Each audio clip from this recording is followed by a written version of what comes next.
인생 뭐 있나 했던 정청래 두 번째 토픽입니다. 원수 같은 이재명과 밥을 먹었다. 무슨 대화를 나눴을까? 자, 이 정청래가 이 김민석한테 지고 나서 계속 지금 분을 못 참고 있죠. 분을 못 참으면서 이런저런 말들을 막 쏟아내고 있는 정청래입니다. 이 정청래가 자기가 당 대표는 못됐지만은 국민 여론조사에서는 내가 이겼다. 그런 이야기를 하고, 또 정청래는 졌지만 정청래 지지자는 이겼다. 이게 지금 거의 경선 불복입니다. 경선 불복 선언을 못했다 뿐이지 이것은 경선이 불공정 경선이다. 그 이야기를 하는 겁니다. 정청래는 졌지만은 정청래가 주장한 것까지 진 것은 아니다. 그에 반해 김민석 후보는 이겼지만 김민석의 주장은 진 것은 졌다. 그래서 결국은 또 정청래는 졌지만 최고위원 선거는 이겼다. 지금 최고위원 3명이나 당선이 됐죠. 자, 그래서 이런 상황으로 사실상 경선 불복을 하는 그 입장입니다. 무슨 말을 앞으로 이제 쏟아낼지 자기가 인생 별거 있어? 뭐 이러면서 앞으로 하고 싶은 말 하고 살겠다. 그거 했는데 과연 오늘 지금 이 시간에 아직 안 끝났을 겁니다. 6시 반부터 저녁을 먹기로 시작을 했으니까는 이재명하고 김민석하고 송영길하고 먹기로 했으니까 지금 시작을 했으니까는 아마 안 끝났을 텐데 뭐 끝나도 이게 이 공식 브리핑은 하지 않겠죠. 그렇지만 이제 기자들이 취재를 할 겁니다. 무슨 이야기들이 나왔는지. 그런데 이게 아마 오늘 밤 늦게나 기사가 뜨거나 아니면은 이제 내일 기사가 뜰 수가 있는데 이 만찬 분위기 제가 한번 짚어보죠. 도대체 무슨 이야기를 나눌 수가 있을까? 원수 같은, 그러니까 정청래 입장에서는 자기를 떨어뜨리기 위해서 국무총리를 하던 김민석을 빼내가지고 이 당대표로 투입시키고 전 기자회견에서 전 국민이 보는 가운데 이번 6.3 지방선거에서 이겨야 될 때를 졌어 하면서 정청래 책임론을 막 덮어씌우고 김민석에 대해서는 역대 그 국무총리 중에서 가장 잘했어. 그리고 지금 더 큰 일을, 더 큰 역할을 맡기기 위해서 내가 총리에서 빼낸 거야.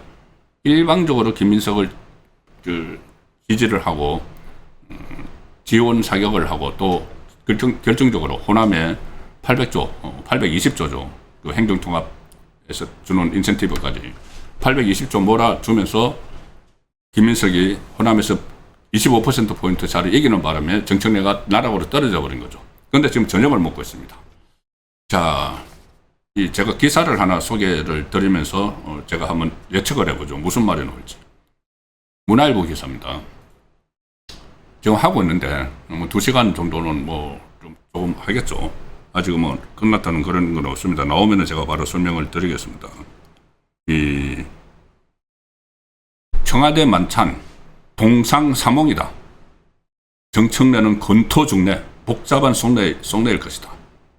지금 이 시간에 만찬을 하고 있는데 자, 분위기가 어떨까요? 네. 일단 이 동상사몽, 동상이몽은 둘이서 서로 같은 상에서 딴 생각을 한다는 이야기인데 동상사몽입니다. 왜 그러냐면은 이재명이 주재를 하고 당선된 김민석 자기 편이죠. 김민석 그리고 송영길도 자기 편이죠. 페이스메이커로 송영길을 내세웠죠. 그리고 정말 이재명을 원수처럼 생각하는 정청래 이렇게 네 사람이 지금 참석해서 밥을 먹고 있습니다. 자, 일단 이 기사 내용은 이 명심 이재명의 여중이 이 자격을 하는 후보로 여겼던 김민석하고 송영길은 친명계 공동 전선을 짜고 연임에 도전하는 정청래를 견제해왔다. 뭐 다운시킨 거죠. 그리고 최고위원 후보들까지 친명 친청계로 나뉘어 경쟁을 벌이면서 일각에서는 심리적 분당 수준까지 내분이 심화했다. 그런 평가를 나왔는데 그 상황에서 밥을 먹고 있죠. 김어준이 어제 유튜브 방송에서 새 지도부가 정청래의 손을 잘 잡아야 한다. 그를 지지했던 당원 숫자가 적지 않다는 게 확인이 됐다. 그래서 이 코어 지지층이 등을 돌리면 아무 소용이 없다. 또 코어 지지층을 대표하는 사람이 정청래라는 이야기죠. 김어준은. 김어준은 정청래를 달래야 된다. 그런 이야기를 했는데 지금 이제 저녁을 먹고 있습니다. 그래서 문화일보에서도 정청래 전 대표가 만찬에서 어떤 목소리를 낼지 주목된다. 이재명 정부 성공을 위한 원팀을 강조할 것으로 보이지만 뭐 표면적으로 그렇게 할 수도 있죠. 이후 새 지도부와 다른 목소리를 낼 가능성도 배제할 수 없고 지난 17일 당대표 경선 패배 후에 정청래는 당대표 때 하지 못했던 말들을 앞으로 하겠다. 할 말은 하고 살겠다. 인생 뭐 있나? 이랬는데 오늘 과연 인생 뭐 있나? 그런 심정으로 할 말을 하고 있는지 아마 기자들의 취재에 의해서 드러날 텐데 동상자몽이라고 저렇게 이제 표현을 했죠. 가령 이제 이재명은 아마 이런 생각일 겁니다. 본인이 이제 정청래도 앉아 있으니까 지금 앉아서 같이 밥 먹고 뭐 반주도 한 잔씩 하겠죠. 이재명은 내가 이거 너무 노골적으로 김민석을 밀었기 때문에 아마 정청래 눈치를 설금설금 보고 있을 겁니다. 설금설금 보면서 별 생각을 다 할 수가 있죠. 이게 본인의 지금 지지율도 막 떨어지고 하는 상황에서 정청래가 아주 강력한 내부의 안티 세력이 됐죠. 좌파 내부의 안티 세력이 돼서 정청래가 마음 먹으면은 극단적으로 이재명 탄핵할 수 있습니다. 정청래가 마음 먹으면. 지금 이 친명이 지금 그러니까 3분의 2 되면 탄핵을 하는 거죠. 이게 우파 대통령만 그렇게 하라는 법이 없죠. 3분의 2 되면 탄핵을 하는데 이재명은 탄핵 사유가 쌓여 있습니다. 여러 가지로 본인의 공소 취소 시도부터 이거 그냥 탄핵 사유죠. 너무 많습니다. 탄핵 사유가. 그런데 3분의 2를 이제 만약에 그때 박근혜 전 대통령이나 윤석열 전 대통령 탄핵될 때와 이제 반대로 이렇게 생각을 해보면은 국민의힘하고 좀 민주당하고 이렇게 해서 또 민주당 주변 뭐 사람들하고 해서 200명 선이 넘으면 탄핵을 하죠. 이제 그러니까 막장까지 이제 마지막까지 갔을 때 그럼 정청래는 지금 민주당 의원 160명 중에서 이재명 친명계가 그때 이재명의 공소 취소를 하는 모임을 만들 때 105명이었습니다. 105명이면은 일단 탄핵선을 지키고 있죠. 100명이 넘었으니까. 그렇지만 그 이후에 친명이 난파선에서 이탈을 하는 그런 상황이 막 벌어지고 있죠. 특히 서울 지역에서 이재명 간판으로 친명 간판으로는 도저히 뺏지를 못한다. 완전 부동산 때문에 지지율이 완전 폭망해버렸으니까는. 그래서 그쪽에 그 친명들이 많이 지금 이탈을 막 하고 있습니다. 김어준도 그런 이야기를 했죠. 앞으로 친명이라는 이 딱지가 도움이 안 된다. 그 생각을 하면은 다 이탈을 할 것이다. 그러면 개헌 저지선, 죄송합니다. 탄핵 저지선. 정청래가 마음 먹으면 무너뜨릴 수가 있죠. 그래서 아마 아주 눈치를 심하게 보면서 지금 밥을 먹고 있는 상황이겠죠. 계속 만찬이 끝났다는 그 이야기는 나오지 않고 서로 이제 손 맞잡고 이제 오프닝이 있죠. 오프닝이라는 건 이 식사를 시작할 때 일부 기자들이 뭐 들어갔는지는 뭐 브리핑을 했는지는 모르겠지만은 여기에 6시 30분부터 청와대 본관에서 이 네 사람하고 한병도 민주당 원내대표, 강훈식 비서실장, 홍익표 정무수석하고 지금 만찬을 하고 있는데, 자 이제 이재명은 이제 그런 식으로 굉장히 정청래 눈치를 볼 수밖에 없는 상황이고, 당선된 김민석은 아마 자불안석일 겁니다. 김민석도 자기가 당선이 돼서 대표가 되긴 됐는데 정청래 쪽에서 3명이 들어와서 최고위원 3명이 들어와서 자기를 이제 포위를 하고 있죠. 거기다가 수석 최고위원이 이 정청래계의 핵심 싸움 따위라고 불리는 최민희가 또 들어와서 계속 부딪히고 있으니까 굉장히 이제 불안한 그런 상황에서 오늘 만찬을 할 수밖에 없는 그런 일이 됐고, 또 송영길 같은 경우는 본인이 이제 페이스메이커 역할을 해서 어쨌거나 친명 당권을 만드는데 자기가 일조를 했죠. 페이스메이커로 들어가서 또 자기 그 이순위 표가 김민석에게 가도록 이렇게 만든 그 공로가 있으니 지금 송영길은 아마 다음 개각이 곧 있을 걸로 예상이 됩니다. 대폭 개각이. 그 정성호가 법무부 장관 사표를 내는 것을 계기로 해서 개각을 하면은 이 송영길은 외교부 장관 자리를 아마 약속받았지 않나 하는 이야기들도 나옵니다. 그래서 송영길은 본인은 감지덕지죠. 그런 생각으로 아마 만찬자리에 있을 텐데 정청래는 표정 관리에 아마 곤욕을 치르고 있을 겁니다. 이게 이번 좌파 내전이 단순히 정청래 김민석 싸움을 차원을 넘어서죠. 이것은 좌파의 주도권 싸움이었습니다. 유시민이 이야기했던 A그룹 좌파하고 B그룹 좌파, 친노 친문하고 뉴 이재명 이쪽에 좌파의 주인이 누가 되느냐 그 싸움이었기 때문에 완전히 피 튀기는 그런 다툼을 벌였죠. 거기서 진쪽이 정청래고 정청래 뒤에서 같은 패배감을 느끼는 사람이 문재인, 조국, 김어준, 유시민 그리고 친청계, 친문계 국회의원들이죠. 그 막중한 책임이 있는 정청래가 지금 가서 이재명하고 식사를 한다고 표정 관리는 하겠지만은 속으로는 아마 속단 말로 죽을 맛일 겁니다.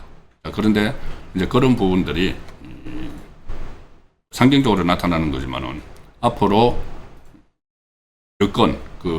좌파 정권이 굴러가는데 굉장히 걸림돌이 되는 굴러가는데 아마 이제 나락으로 가는 그런 상황을 만들어낼 가능성이 상당히 높기 때문에 오늘 좀 만찬에서 어떤 이야기가 나오는지 그런 부분들도 좀 제가 좀 예의주시를 하는 그런 상황입니다. 겉으로는 화합 만찬 이런 식으로 이야기를 하지만은 화합이 될 수가 없는 것이 개파끼리의 주도권 싸움, 사생결단 주도권 싸움이 일단락은 됐지만은 지금부터 새로운 시작이 되므로 이것을 화합이 될 수가 없는 상황이죠. 그 상징적인 내용들도 오늘 있습니다. 한국경제신문을 보시면은 새 지도부 첫 회의부터 비극하는 내용이 또 있습니다.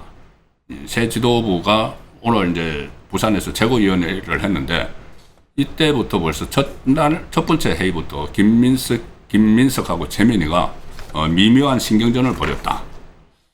최고위원회의가 일종의 봉숭아 학당처럼 이제 돼 버리고 있습니다. 양쪽이 전혀 다른 지금 노선을 가지고 하고 있기 때문에 봉숭아 학당이라는 것이 이제 최고위원회의에서 자기 할 말만 하고 다른 이야기는 듣지 않는 그런 것을 가령 이제 당에서 그런 상황이 벌어지는 것을 봉숭아 학당 과거에 이제 코미디 소재였는데 그렇게 비유를 하고 있죠. 그런데 지금 첫날 회의부터 완전히 봉숭아 학당 같은 이야기가 서로 오갔다는 겁니다.